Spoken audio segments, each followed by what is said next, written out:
You guys in basketball dudes alike, this is the only lane, and we are back with a performance review for these Sabrina 2s. Before we get into that, do me a favor, like button, subscribe if you've liked what you've seen before, or you like what you see today. And we will get right into what we always start with on the performance reviews, which is the traction. On the traction here, you have a herringbone pattern, which was, hold on, let me get to my notes. You know, as always, I use notes. It says it's S-inspired herringbone pattern in the traction. You got that, which is right around, that's like on the, it's more running around the edges of the traction here. You can see, I'll get you better images if you guys can't see that well.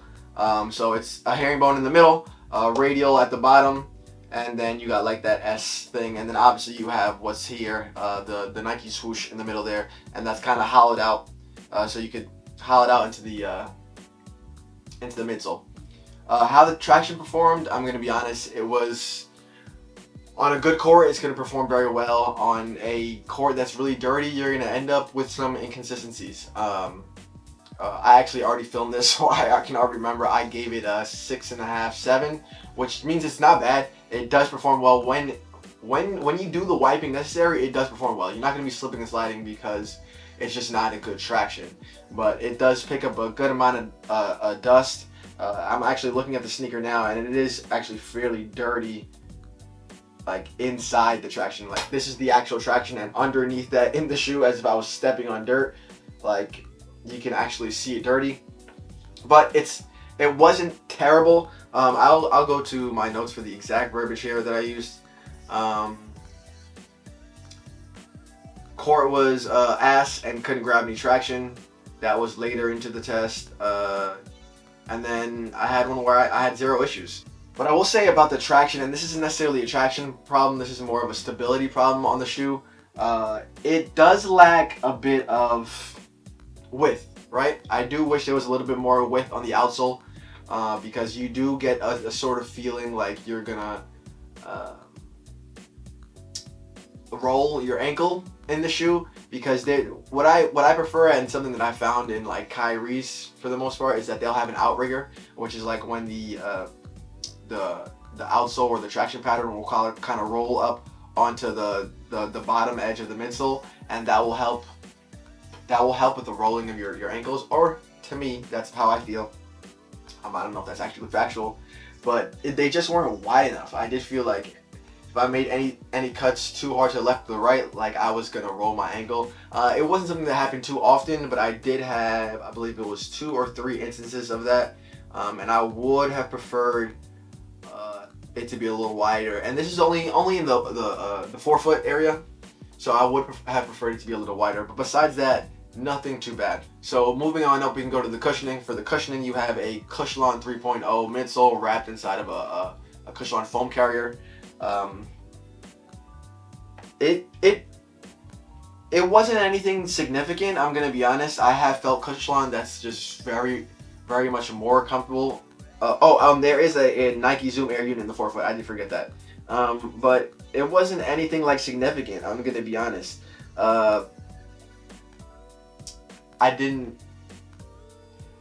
Cushioning to me, there's like not many levels to it, right? There's only, you really feel it or you don't feel it. No, that's kind of how I feel. There's like a middle ground of but I don't get too much, and I guess this was like an where it wasn't horrible cushioning where like my feet really hurt, but it just wasn't significant. Like especially for guard shoes, I don't expect guard shoes to just have a bunch of cushioning. If you think about a LeBron, he's a big guy. He just needs that type of cushioning, right? Because he just applies a lot of pressure onto his feet. But you think about other sneakers, like you think about a Ja 1, a Tatum 1, even though Tatum is not necessarily a guard, he's a wing. Even KDs don't have significant cushion. One of the best cushions that I felt was in the KD 12, and even that, they went away from it almost right away, or they went away from that specific setup. They kept it the same, but they went away from the setup that made it feel super cushiony or super soft and plushy, should I say.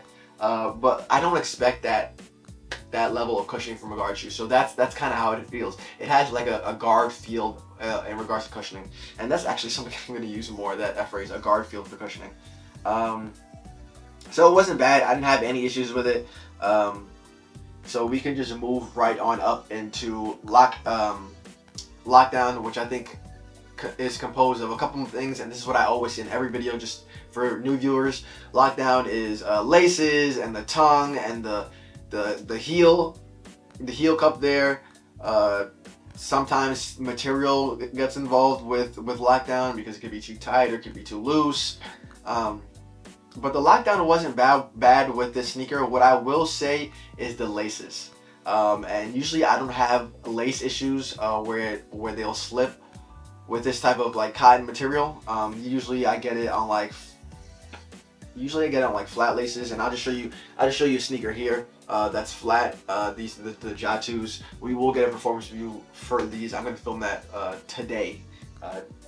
But it's usually flat laces or laces that have like shiny material on them, where the laces will rub on each other, and then as they're obviously when they're rubbing, they'll start to get loose and then they'll just fall off.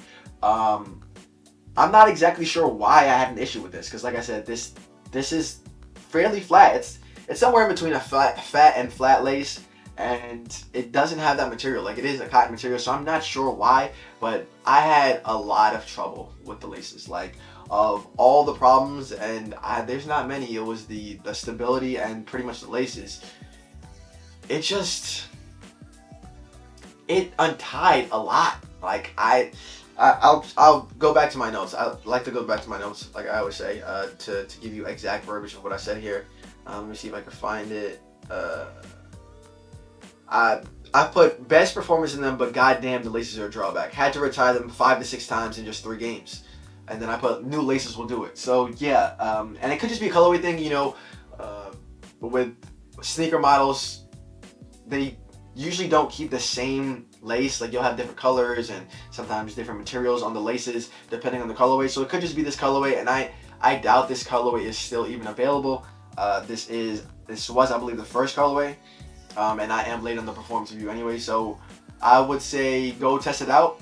Like, go buy it. If you're gonna buy the sneaker, buy it and then test out the laces. If you have a problem, then just go get another pair of laces. Right? You can find laces on Nike or any other place that sells laces for like 10-15 bucks. So it's not a big deal. But when you do buy a sneaker, you do just wanna use what it comes with. That's kind of my thing. That's why I don't do anything. I try to test the sneaker as is, same laces, same insole. I try not to I don't use ankle braces, none of that extra stuff to maybe give a different feel to the sneaker. I try to give you guys the exact feeling that you get from the sneaker with no extras. And this might be one of those cases where you need extra. And then breathability, there was no issue. And I really only go into breathability for the most part when it's bad. For me, breathability is never an issue. Unless it causes like my socks to move to the point where I'm slipping and sliding in the shoe because my feet are that wet, and I don't really care about breathability. Hate to say that. Like, I don't suffer from that type of thing where it just really bothers me. But there was no issues with that. And that, I'm gonna be honest, that pretty much wraps up the sneakers. I'll go through the notes really quick one time. I did also mention that it was a little wider in the forefoot, but that was also in the first try on. And I try not to judge too much based on the first try on with material wise, and that type of space issue is sometimes going to be a material thing because you can't get it too tight the first time. So I don't think that was an issue. I never brought it up again with the spacing in the forefoot. But besides that, that's pretty much it. I appreciate you guys for watching. Oh, retail for these was $130, just to give you a heads up. And I'm 90% positive they're still very widely available, and I'm pretty sure they're still being used. Not as much as the first ones, but they're still being used for the most part. But thank you guys for watching. Do me a favor, hit the like button, subscribe, what you like to see before, or you like what you saw today. This is the only land, and I'm out of here. You guys have a good one.